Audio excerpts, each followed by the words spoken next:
This course has definitely been an interesting experience for me.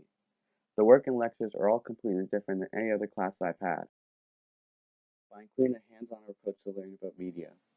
Throughout many of the field reports in this course, they require you to embrace and show your creative side by creating different mediums of art, like drawings, collages, sculptures, and poems. When I do my art, it takes me a long time to think about something that I can and want to do. Part of this is me being a perfectionist to some degree. It takes me a bit to start, many attempts to get to a point where I can be proud of what I made.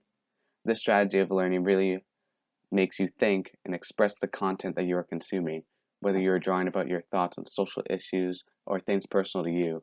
Art is a creative way to put all these thoughts and ideas out onto paper. And it's all subjective. Mean whatever you think it means, and that really brings out the beauty of this form of learning.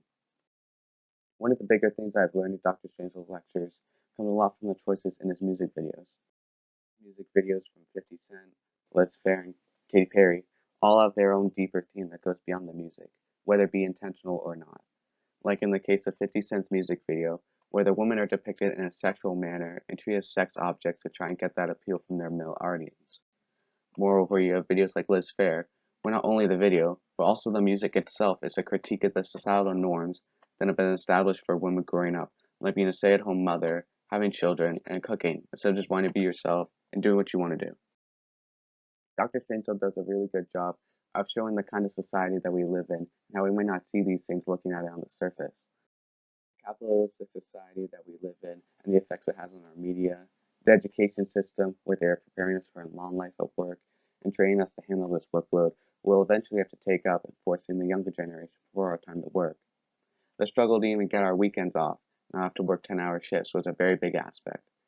The men like my father and had to work many long shifts and still do to this day, barely seeing their own families and ruin that family experience, all because of the system that we were forced to live in for so many years.